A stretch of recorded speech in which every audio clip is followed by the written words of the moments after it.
Okay, we are live. Good morning, good morning, good morning.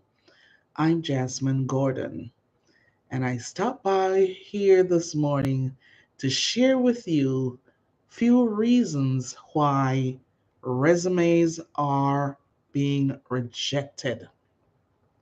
All right, I want to share that with you this morning. Many individuals applied for jobs and they didn't get the position. Some people are disappointed, some are discouraged. But the reason is, or perhaps it's their resume that didn't meet the criteria. First and foremost, when you are applying for a job, make sure your resume is professionally written.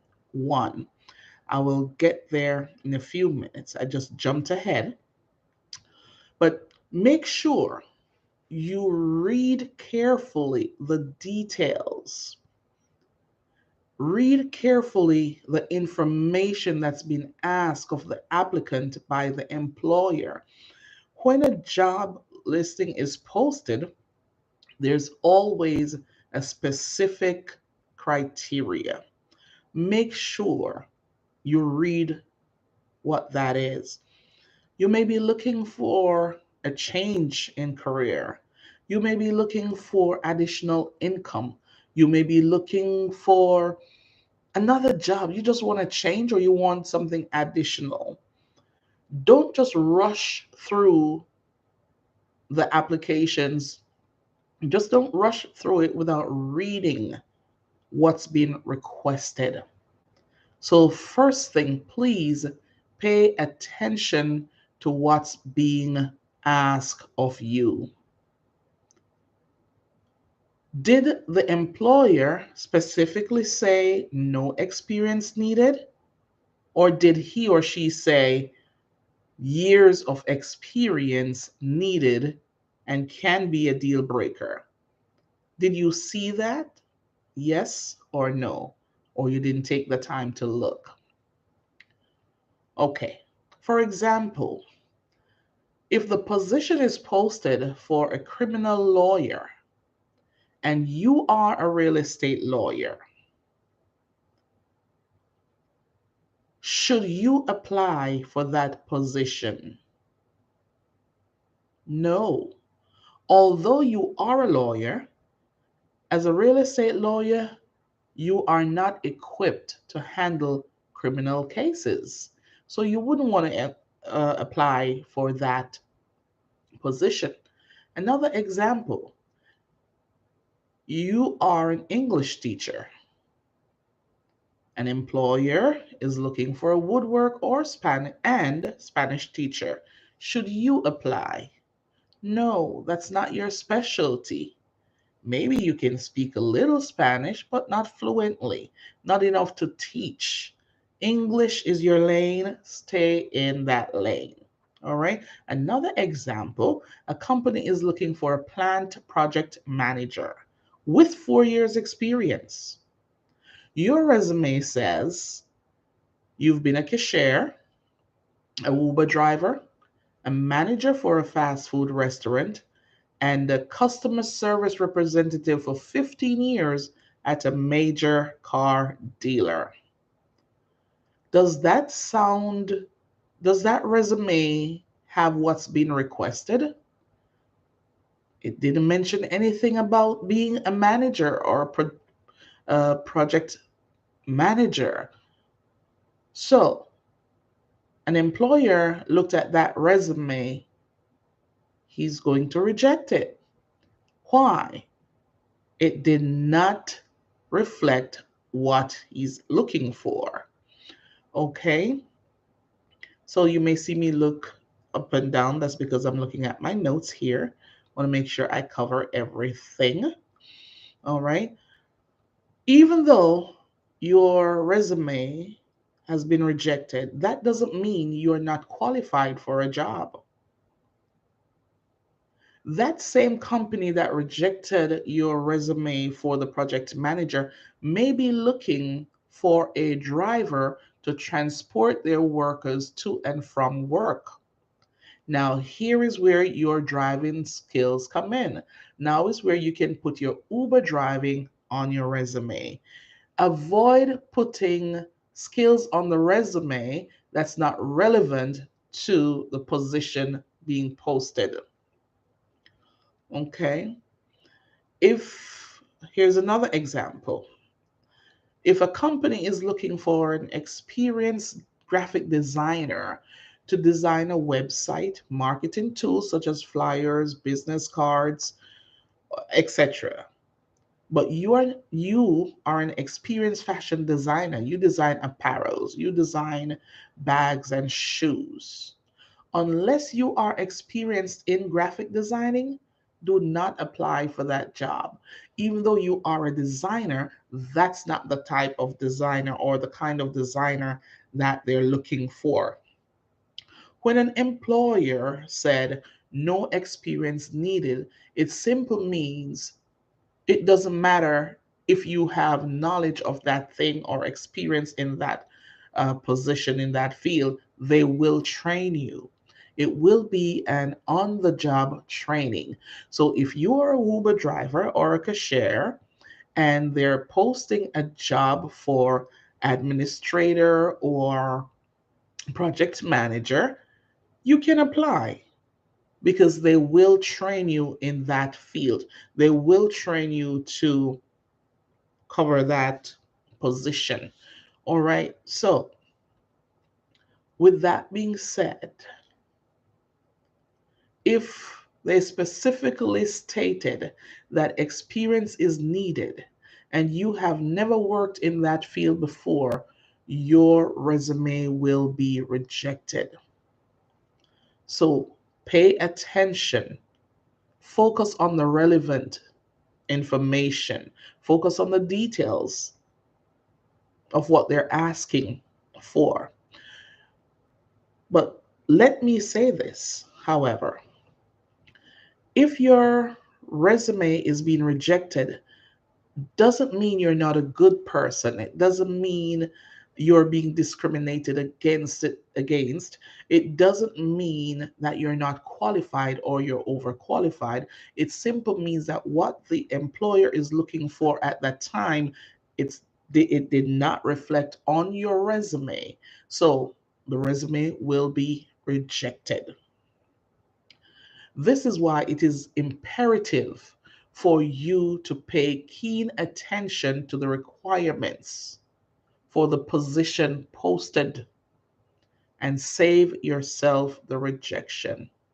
It is imperative for you to pay attention to the details of the information in that job posting. Here are some more reasons why, not even reason why they're rejected, but there are some things that you can avoid putting in your resume. There are things you should not put in your resume. It's not relevant, it's not needed.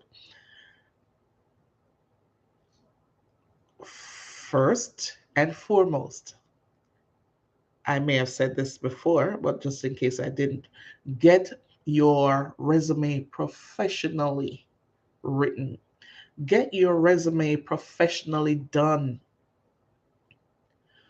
When an employer look at your resume, whether the needed skills are listed, he will still want to look at it because it is so attractive. It is customized for you, for one, and it is formatted beautifully. It is beautifully formatted. So get your resume professionally done. Keep it in one page. Keep it to one page. And if you must put your reference in if you must put your reference along with your resume, do not put it on the same page with your resume. Use a separate page for your references. You don't have to put your references at all. If they need you or need references, they'll ask for it. But if you want to go ahead and just give them what you think they may ask for, that's fine. Put it on a separate page. Make sure it is formatted well, and customized to fit you who you say you are. I have just mentioned about the attractiveness of your resume. It must be such that it arrested the attention of the employer. It's something to look at. So, because of the appearance and the presentation of the resume, he will want to read through it. The skill set may not be there, but because of the way it is formatted, he wants to read it. Now, cut the fluff and get to the point. Cut the fluff and get to the point. You don't want to load your resume with all these skills from you were 15 years old and 18 and 20 years old. Get to the point of what's being requested right now. They're asking for project manager. If you have experience in project management, you list that. Skip the lengthy objectives. Trade the lengthy objective for a killer or a drop the mic summary. Make your summary like a closing, when you're writing a thesis or a composition or whatever material, and you have that closing. They said your introduction and your closing must be grabbing. So when the employer looks at your resume, that which would normally be the objective should be the summary, and it should be such an attention grabbing piece that as soon as at the first glance your employer must say, yes, I want to see this one, and put it to the side, not in the rejection pile, but to the side for a real view. In the first 10 seconds, an employer will know if that one will be rejected or I can use that one. So make your resume one that will make it to that 10-second, that moment where he sees something and want to know more about it. In your summary, make sure the skills that's been asking for is listed there. So that's the first thing the employer will be looking for. Does this resume have what I am looking for? Don't allow them to go through all these fine writing and this long skill set to find out that it's not there. And if it's there, it's just minimal and no experience. It's vague. So cut the fluff and get to the point. Trade your objective for a killer or drop the mic summary. Skip the skills, skip the irrelevant skills. Skip the irrelevant skills, the unnecessary skills. Too many may be questionable. Not that it's not possible. It is possible that you have done all these things, but sometimes they may wonder, is this the truth, or they're just trying to make themselves look good? Is this the truth, or they're just trying to impress me with a long resume? That's not necessary. Get to the point, cut the fluff. Don't allow them to question, your resume. So skip the irrelevant skills. Too many may be questionable. Trade the lengthy objective for that beautiful summary. Okay. Please do not put your social security number on your resume. Please do not put your social security number on your resume. Avoid putting your exact street address. You may put the city, the zip code, and the state.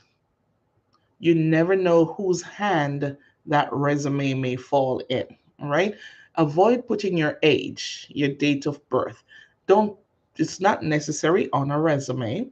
Your sexual orientation or preference is not needed on a resume. Nobody wants to know that. Leave out the religion and the politics of a resume, of your resume. They don't need to know your hobbies. And if they do, they will ask you right there and then. But don't put your hobbies on a resume. At first glance, and I'll say this again, at first glance, there should be something that arrests the employer's attention. And that thing is the formatting of your resume. So make sure you get your resume professionally written. Get your resume professionally done. A lot of people are disappointed. Many are being discouraged because they didn't get the job. They thought they are well qualified, and yes, they are, but just not for that position that's being asked. And what led me to this, I went through a few, quite a bit of resumes on yesterday.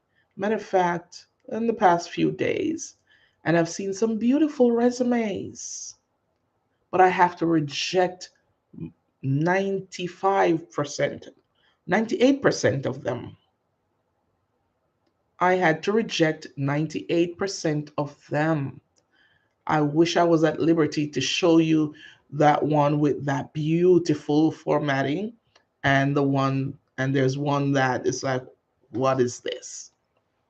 But I can't and I won't. I won't and I can't. So I hope these tips are helpful when you are writing your resume. Please seek help, seek advice, get it professionally done. And if you want to do it yourself and you're using a template, make sure that the resume is customized to fit your skill set, your experiences. Don't get a template that's saying this and then you have no clue what it means or what it's saying, and when you get before the interviewer, you have no clue. So, once again, I hope these tips were helpful. I'm Jasmine Gordon. Thank you. See you soon.